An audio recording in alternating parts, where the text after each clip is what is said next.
I'm going to begin with a news item, of course, that has been headlining, and that's the killing of 3 Israeli soldiers held by Hamas. I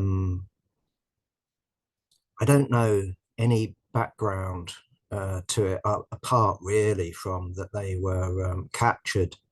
At least 2 of them were captured on a kibbutz. The long and the short of it is, though, that they'd escaped, been let go. Who the hell knows? They emerge shirtless, waving some sort of white flag, and they're shot. And one survives, runs forward, shouting in Hebrew. I don't know what they were shouting, but I would guess something along the lines of "Don't shoot," and he's shot. And the reason why it sort of got me thinking, I'm sure it's the case with other comrades on this forum, is that these individuals, we know their names, we know how old they are, we know what happened to them. But what's happening on the other side is largely anonymous. And what comes to my mind is if you've got Israeli troops that are that trigger happy, shooting at their own side, of course that was an accident, what are they doing to Hamas fighters that are surrendering? What are they doing to civilians who are trying to flee under a white flag? There's going to be no inquiry into that. There's going to be no investigation. And indeed, from what I understand, in terms of the killing of these 3 young men, is that Israel simply wants to pass on to the next question. So relatives have been demonstrating, but we've had no questioning of the military operation from the Israeli side. Meanwhile, the figures are terribly disturbing. 18,800, that's the last figure that I've got. I presume that that's nothing like a full figure. For that, you'd have to look under rubble. There's going to be plenty of bodies that are still to be recovered. But of course, the really worrying thing is what happens to the 1.8 million people that have been displaced, and what happens to the rest of the population in Gaza. 18,800 is a horrendous figure, but my fear is that over the next week, over the next month, who knows how long this horror is going to continue, is that the death rate, not from Israeli bombs, not from Israeli bullets, but it might just as well be that death from disease, that is going to skyrocket. And the World Health Organization, for example, has issued figures saying that diarrhea, which normally is something, you get and you're slightly embarrassed by it, but you're over it within a few days. It's a killer in the conditions of Gaza. And what we've seen is a 66% increase in diarrhea in young children. And there are also reports of outbreaks of meningitis, chickenpox, jaundice, hepatitis A. And the danger is, without clean drinking water, without fuel, without medicines, without adequate food coming in, huge numbers should be expected to die. Now, we've had Britain and Germany come out with a call for a ceasefire, not yet notice, but sometime a ceasefire that's going to be enduring. How on earth is that going to come about? The United States being making similar noises. Of course, it has the ultimate control when it comes to the supply of bunker busters, ordinary bombs, spare parts for tanks and fighter aircraft, and all the rest of it. But meanwhile, what we have is an Israeli war cabinet which seems determined to carry on until Hamas is wiped out. And of course, the analogy, completely bogus analogy, that the Israeli establishment draws between Hamas and ISIS or Al Qaeda. This is just a nonsense. The reality is that in the last democratic elections, which were admittedly some time ago, I think it was 2006, but Hamas came out on top. It beat Al Fatah. It certainly beat the organizations of the left. And my understanding is, for example, in terms of recent opinion poll surveys, for whatever value you put on them, and I certainly don't dismiss them, on the West Bank of Palestine, what we have is Hamas being rated approvingly by something like 78% of the population. So here's an organization that's precisely rooted in the Palestinian population. And it's clear that Israel's goal isn't to, pinpoint Hamas leaders and eliminate them. It's clear that at the very least, what Israel has in mind is ethnically cleansing the Palestinian population from Gaza. And if they just happen to commit genocide in the process, well, from Israel's point of view, that's a price worth paying. I don't think at the moment they're aiming to wipe out the Palestinian population in Gaza, but the point is that they might as well be aiming for that. When you uproot 1.8 million people, when you deny them clean drinking water, when you deny them medicines, when you deny them fuel, when you deny them food, that's what happens. People die in huge numbers very, very quickly. And that is precisely the danger over the next few weeks. Now, in terms of Britain and the United States, they proclaim themselves to be concerned, for the fate of these people. In my view, that's crocodile tears.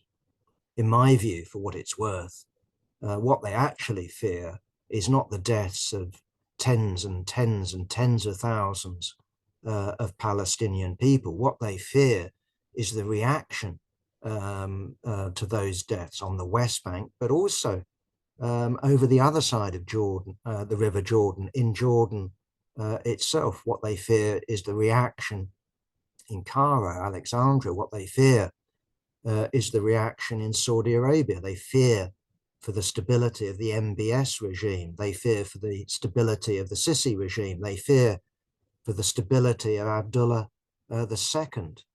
That's actually what they are really concerned about. Okay, just a couple of points on this subject.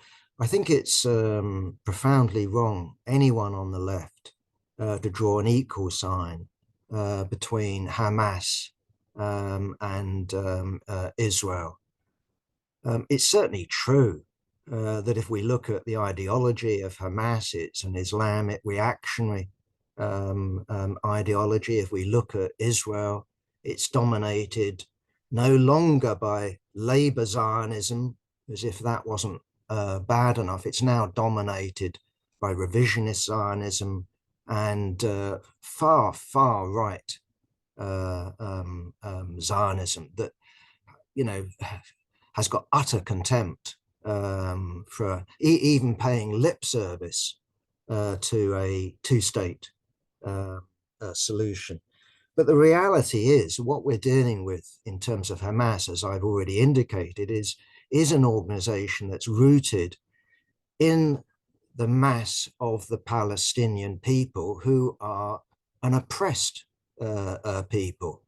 If we're dealing with Israel, certainly what we're dealing with since 1967, and I think you have to actually argue as an actual project going back not only to 47, 48, but before that, what you're dealing with is a settler colonial project that is designed to get rid of the original inhabitants of that land and establish an exclusivist, racist, by definition, Zionist regime. So, of course, we don't agree with Hamas ideologically. Nonetheless, I think we'd have to classify it as part of the resistance movement in Palestine. And at the moment, clearly from the statistic that I just referred to, the dominant strand in terms of the resistance movement. Now, of course, it's got roots historically, Hamas, in the Muslim Brotherhood. And precisely if we look back at the foundation of the Muslim Brotherhood in 1928, of course, it's a reactionary ideology. But nonetheless, it was part of the independence movement against the domination of Egypt by British imperialism. British imperialism no longer directly ruled, but everyone knew that it was in charge of the king. The king was in charge of the government. Britain controlled the treasury.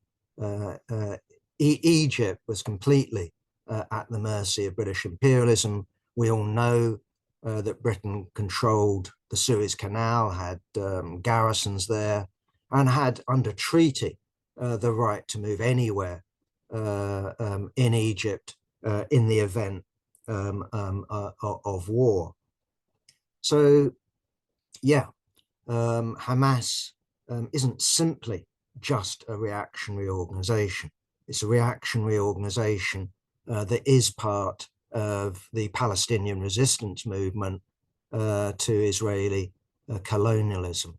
Just thought I'd add my own take on things. I frankly ought to, and I'm being self-critical here, look it up and do a tiny bit of research, but I've heard it so often in terms of other countries and other theaters of war that this is all about minerals, this is all about resources.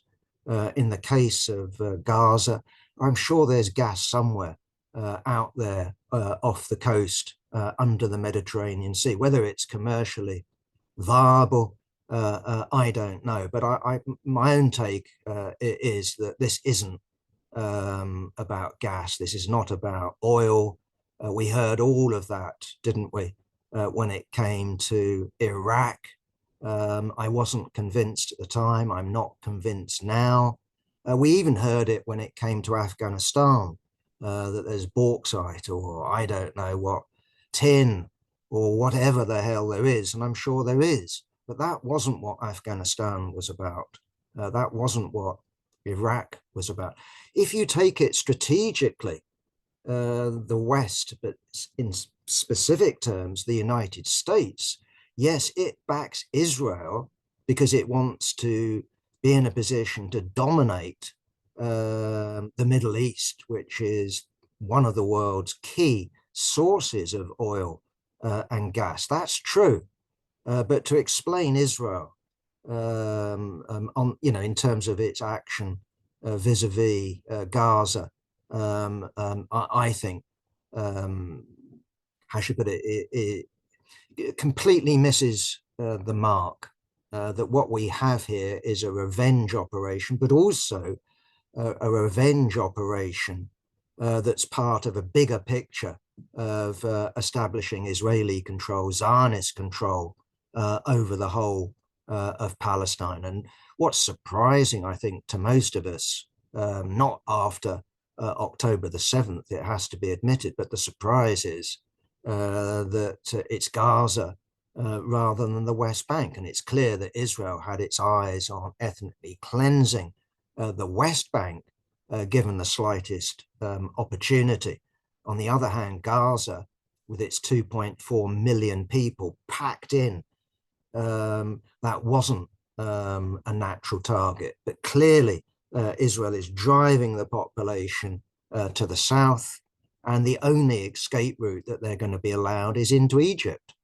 And that seems to me where Israeli policy lies. And the United States knows that. Everyone, surely, looking at the present situation, knows that. So it's fear, as I said, that's driving the United States to, well, voice its concern. We'll put it no stronger than that. I just thought, I only read this last night, but I just thought I would raise it. I don't know if other comrades read the Morning Star. I do occasionally. In the CPGB, we sort of have a situation where we try collectively to know what's going on the left. So we, have various comrades who read the Morning Star, Socialist Appeal, Socialist Worker, the Socialist, Solidarity. Anyway, I got round to reading the editorial of the Morning Star on November the 26th, or from, I should say, November the 26th, 2023. And the headline was an interesting one. London's March Against Anti-Semitism poses difficult questions for the left. This is the demonstration in London that Tommy Robinson, the founder of the English Defence League, this is the demonstration that Boris Johnson went on. This is the demonstration that was fronted by the campaign against anti-Semitism. And what the Morning Star, to me, has done is amazingly take it on face value. According to the Morning Star, and I'm sure they're right, I wouldn't argue with this, I'm sure it's right, that there's been a significant upturn in anti-Semitic incidents in London and throughout Britain. But I wouldn't take the campaign against anti-Semitism's word for that. I'm simply relying on, well, if you've got a state that claims to be acting on behalf of Jews worldwide, and certainly in Britain, a good slice of the Jewish population identifies with Israel, it doesn't surprise me that you will get increased instances of anti-Semitism. It also ought to be added that a very good slice of the Jewish population in Britain, just like in the United States, will be bitterly, bitterly hostile to Israel. Wouldn't want anything to do with Zionism, let alone what Zionism is doing today to the Palestinians in general, and in particular to the Palestinian population in Gaza. But according to the editorial, according to Ben Chaco, the editor of the Morning Star, this was a genuine march against anti-Semitism. Now, we've seen similar marches in France, and we've seen similar marches in the United States, in Washington, D.C.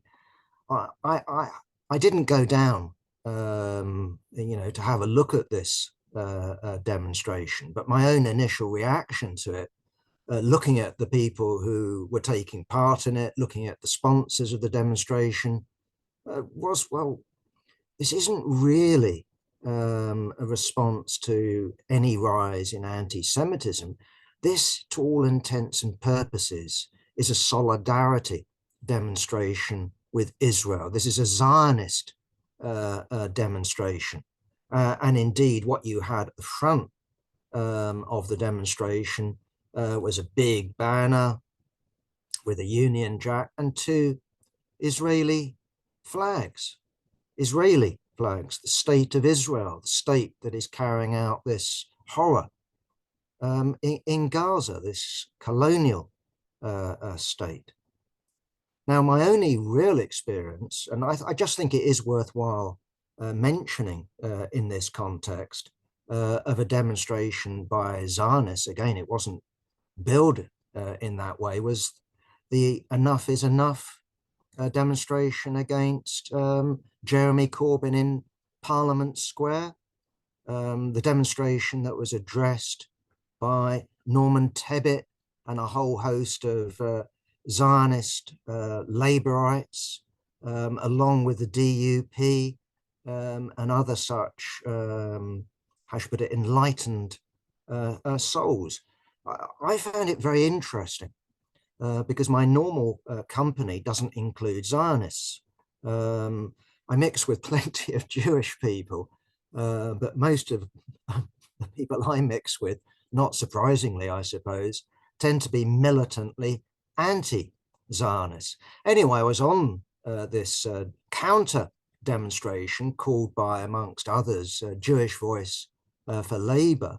And what struck me, I was carrying the Labour Against the Witch Hunt banner. I don't know why, but no one was confronting me. I had some talks with various people on the other side. Most of them were quite reasonable people. You know, I was saying that this is all nonsense about Jeremy Corbyn being an anti-Semite. There's no anti-Semitism crisis in the Labour Party. Just look at the people who've been targeted, and I list out a load of people and say, well, the thing about them is they're all Jewish, these people that have been expelled, that I've just told you about. Look them up and tell me if they're anti-Semites. But what was interesting is the people who were identifying as Jewish, people holding, you know, Jewish Voice for Labour or other such banners. What I found quite stunning is the vitriol directed at them, including the slogan, which I'd never heard before. And it took me, you know, 3, 4, 5 seconds to work it out, was quote unquote, ghetto yid, ghetto yid, ghetto yid. I had to think about it and went, right, what they're accusing our side of is being Bundists. And what the other side are Zionists. And of course, the BBC, the ITV, Sky, all the journalists that were there, of course, none of that was reported. All we had was the usual stuff about Jeremy Corbyn, the crisis in the Labour Party, and there was a counter demonstration. We did have, I think, if my memory serves me right, on the other hand, a certain Newsnight producer who was going around recording, who didn't record the shouts of Ghetto Yid, but did record one Stanley Keeble, who was having an argument, again, you know, a relatively civilized argument with a Zionist who, you know, Stan pointed out to the Zionist, well, Hitler, or at least the Hitler regime, I should say, let me get it right.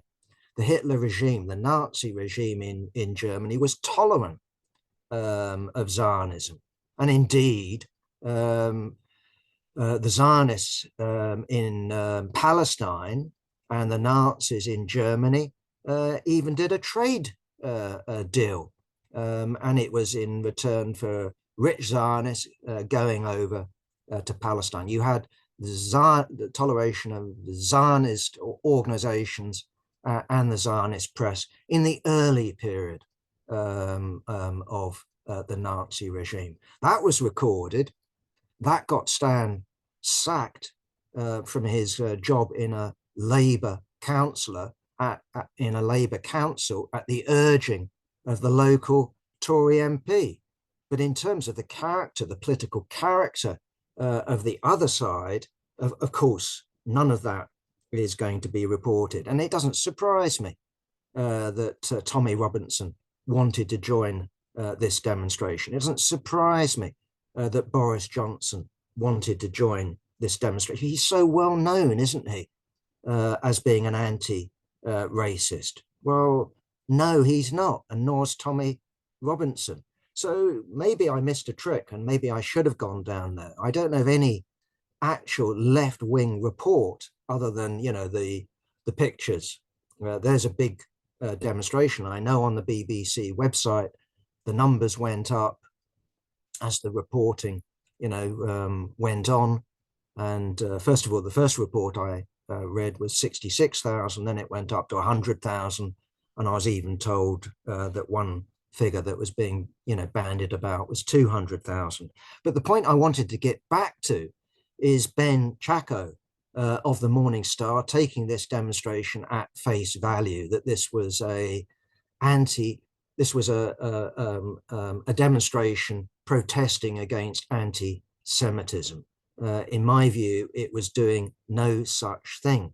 And so we had, in terms of this November the 26th editorial, the call to rebuild a mass anti-racist movement that will include prominent Jewish voices. Well, there already are various anti-racist campaigns. And as far as I know, it includes many, many prominent Jewish voices in these campaigns. But what it shouldn't include is Zionist voices, because Zionism is a form of racism. It's a form of racism that says, first of all, Jews and Gentiles cannot live in the same territorial space under the same state, because Gentiles are automatically anti-Semitic, and the Jews need their own homeland. They need their own territory if they're going to establish themselves as a proper people. And if, you know, there's already people there, so what? You know, even though most of them proclaim themselves to be secular, to be atheists, even. God gave us this land, and it's ours by right. Okay, so what we also have, and that's just worth mentioning at the end, in the sponsoring organization of the Morning Star, i.e. the Communist Party of Britain, the official, well, sort of official party, we actually have a situation because, you know, in no small measure, due to the prompting and leadership role of the resident Zionist in their ranks, Mary Davis, we actually have a situation, according to my understanding, that the CPB runs anti-Semitism awareness courses. Again, I'm quite stunned by this. I mean, as far as I know, I mean, I do know some of these people. As far as I know, the CPB has no anti-Semitism problem. The CPB isn't rife with anti-Semites. What it is rife with, I would hope, is anti-Zionists. That is something I would expect. And I wouldn't expect an organization even like the CPB to legitimize Zionism as some sort of voice that can speak on behalf of Jewish people in the name of anti-racism. But that's what you've got in terms of the CPB and in terms of the Morning Star. Okay, moving on, I wanted to mention Rishi Sunak and Giorgia Meloni, the Prime Minister of Italy, and Rishi Sunak appearing not at a government to government, not a prime minister to prime minister meeting, but appearing on the stage of a political festival organized by Meloni's party the Brotherhood of Italy, which of course is the direct inheritor party of the MSI, which is the direct inheritor party of Mussolini's fascist party. So the MSI, Movement Social Italy, that's not going to do it in Italian, but that's my understanding of the initials. This is the organization that was established post-World War II that eventually becomes the Brotherhood of Italy, which I think myself is best described as post-fascist. But nonetheless, that doesn't mean that the links have been broken. It just means that it is no longer a fascist organization. I wouldn't define it as a fascist organization. But Rishi Sunak appeared alongside Meloni, and amongst the others who've graced this festival include Steve Bannon, Donald Trump's former advisor, Viktor Orban, and as I understand it, this year there was also Elon Musk. And of course, what Meloni and Sunak are making common cause on is the question of migration. And in particular, they're making a great deal of what we could call small boats. This is a big election issue as far as Sunak is concerned in Britain, and it's been a big election issue in Italy. So they have something in common. But also what I would say is they have something in common more than just illegal migration. Before she was successful in terms of becoming prime minister, I think we remarked at the time that when she was being questioned by the media, that, look at what you said about Mussolini, look what you said about fascism in the 1920s and 30s in Italy. Meloni turned around to the press and said, well, actually, if you look at my election manifesto, if you look at the manifesto of the Brotherhood of Italy, it's no different really to the Tories in Britain. And really my reaction to that is, well, exactly, yes, that's correct. Both are far right parties. And I do find it strange in Britain that somehow an awful lot of the left doesn't quite get it. So in terms of, for example, the comrades in the SWP, they will call Meloni, not like me, they will call her and the Brotherhood of Italy, they call them fascists. But they wouldn't dream of calling the Tory party fascists. I think they're right not to call Rishi Sunak and the Tory party fascist, but they are parties of the extreme right. And it's interesting if we look at them philosophically, we don't just have an obsession with migrants, we have an approach, I think, that you'll find in Roger Scruton. Not a Nazi philosopher, but a conservative philosopher. A conservative philosopher, I would argue broadly, that would have similarities with Young England in the mid-19th century, anti-democratic, anti-globalist, wanting to appeal to, home, traditional values, which don't, by the way, include democracy. That's our Tory party in terms of its philosophy, in terms of where it gets its inspiration from. And note, for those that think that David Cameron, who only remember David Cameron in terms of all the green, quote unquote, shit and the husky dog and redoing the Tory logo so it had an oak. David Cameron realigned the Tory party when Britain was still in the EU with the far right, including Meloni's party, including the party of Viktor Orban. Rishi Sunak appeared alongside I can't remember his name. Santiago Abascal, Vox, the Inheritor Party of the Phalange, as I understand it, in Spain. That's their natural, how should you put it, co-thinkers.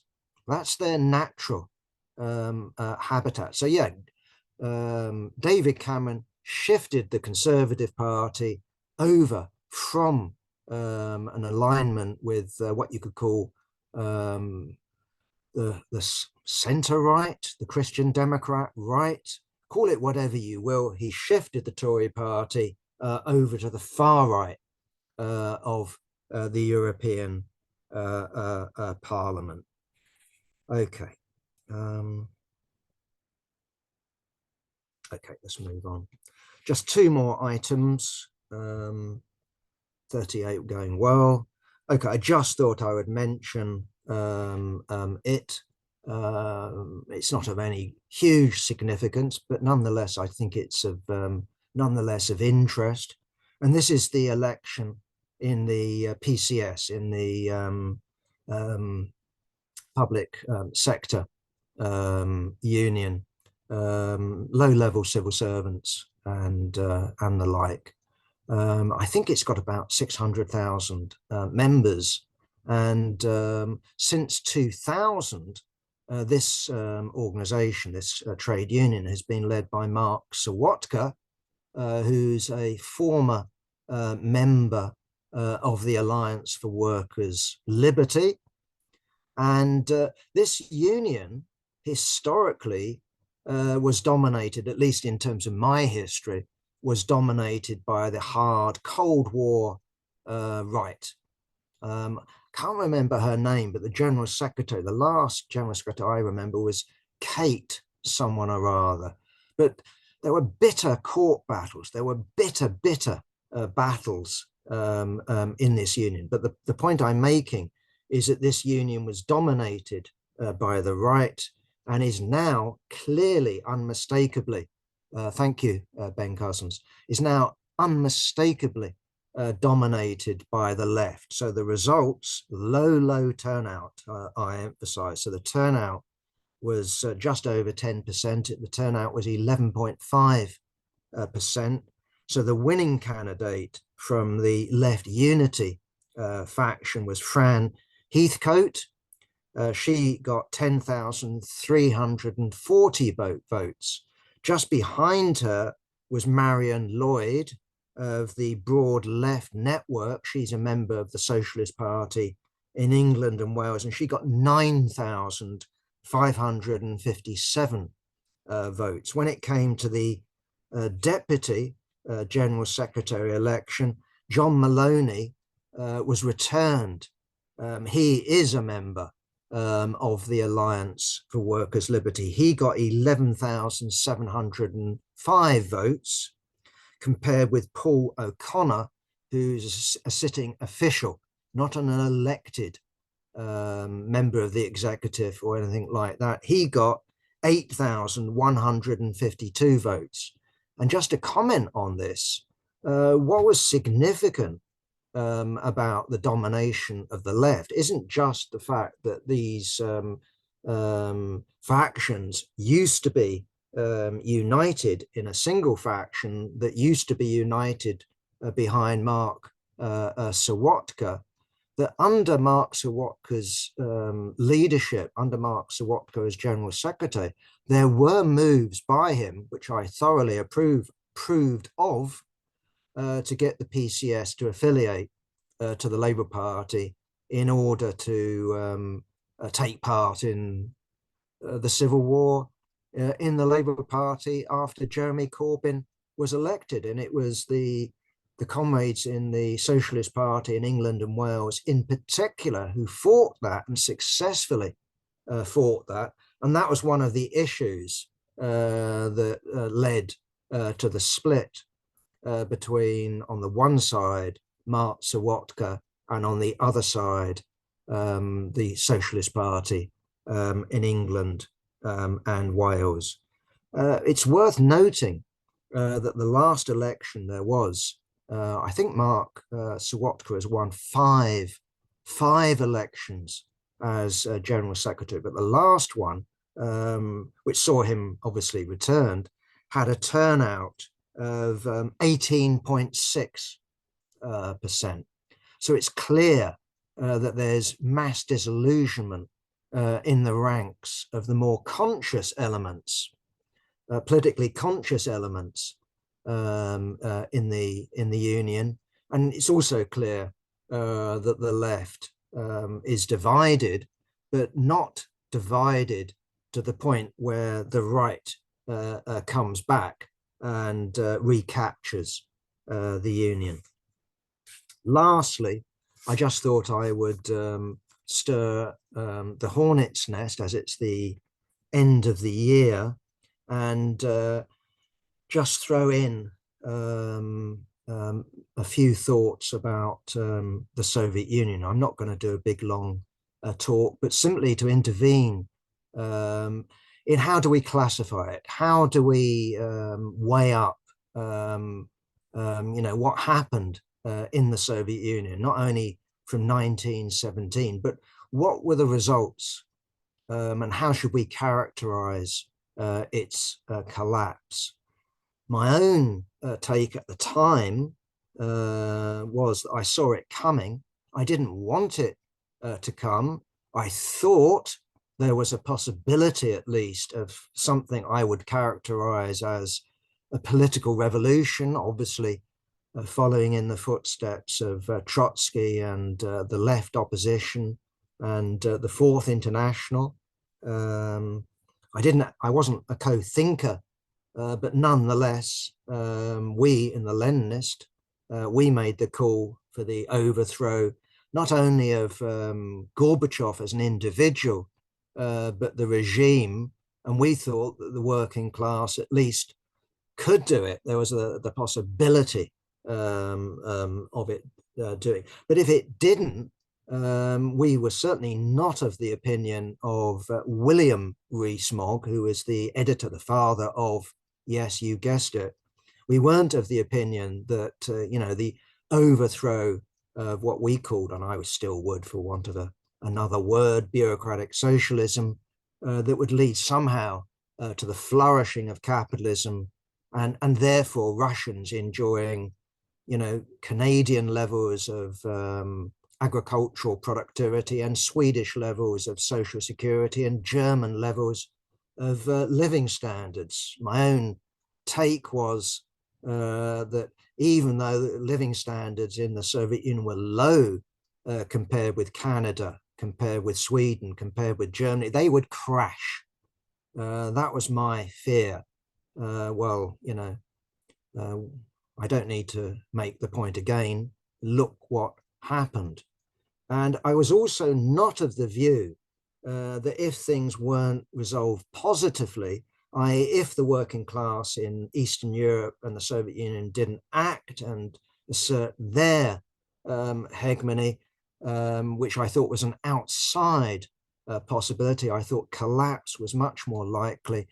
In my estimate, what was going to happen in what I'll call the West was a period of reaction of a special type, special, sui generis. Why? Because I didn't think that in such a period, the left was going to be persecuted. We weren't going to find our publications banned. We weren't going to find ourselves in jail. We weren't going to find ourselves in exile. But what we would find ourselves is incredibly marginalized. It's true that punters outside Sainsbury's, would cease very quickly in telling people to get back to Russia. But instead, they would still be shouting, in my estimate, look what happened in Russia. It failed. Are you still banging your head against, a brick wall? What's wrong with you? And so people wouldn't have aggression against you. It would be much more sort of compassion for someone who's suffering from a mental illness, almost someone who's deluded, So you have some sort of fellow feeling for them. People would recognize that you're well-meaning but rather stupid. Well, all I would say is when we look back at the collapse of the Soviet Union, I have to say that I find myself vindicated. I don't say that with any pleasure. I'd love to have been wrong. I'd love to have been in a situation where we're looking at, the working class in power in the former Soviet Union, or maybe it would still be called the Soviet Union. I'd love to be in a situation that the SWP comrades, that the SPEW comrades, Peter Taff, who talked about the red 1990s, I'd love it if they were right, but they were wrong. But at the same time, I think we also need to recognize that it isn't an either or. And the fact of the matter is, if we look at the role of the Soviet Union, while it undoubtedly played a role, in shaping the world, in terms of, the welfare state, as a negative reaction, living standards, universal suffrage, all of this owed at least something in the West to the existence of the Soviet Union. But at the same time, all we need to do is look at the official communist parties, not what they're doing today, but what they did previously, to see the role of the Soviet Union in holding back and diverting the working class. And it diverted the working class in two main ways, in my view. First of all, of course, official communist parties were obliged, until we saw the rise of Euro-communism, bourgeois socialism wanted to do a deal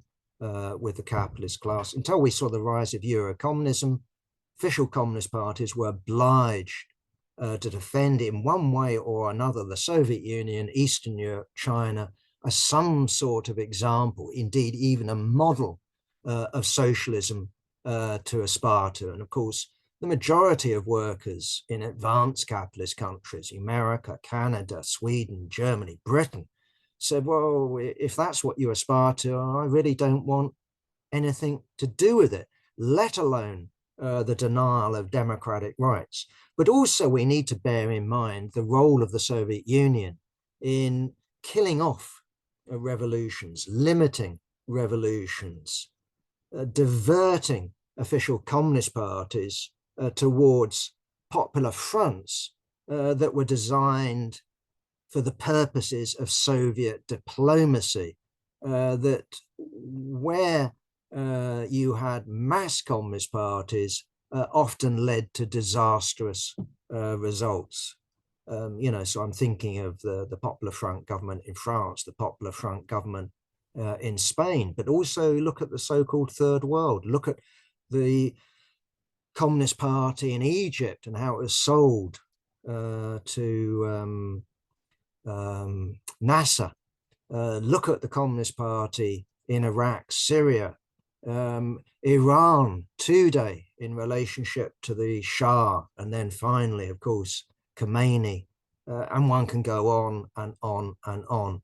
So the Soviet Union, I think, had, how should I put it, a complex effect.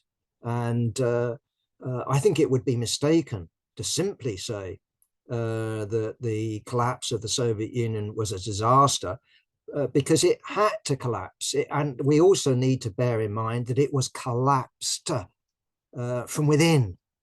Yes, there was pressure from the United States, NATO, rollback, Carter Doctrine, Ronald Reagan, and all the rest of it. But also what we had is the running out of steam of that system, and the decision by at least leading elements in the bureaucracy to attempt, and they did it, didn't they, to join the capitalist class. Of course, what they did is not join the capitalist class as an equal in terms of state terms, as Yeltsin soon discovered. But nonetheless, what we had is the so-called oligarchs joining the international bourgeoisie and going from their privileges, sort of hidden away, sort of behind high walls, to a situation where they could flaunt it, of where they could buy their football clubs where they could send their children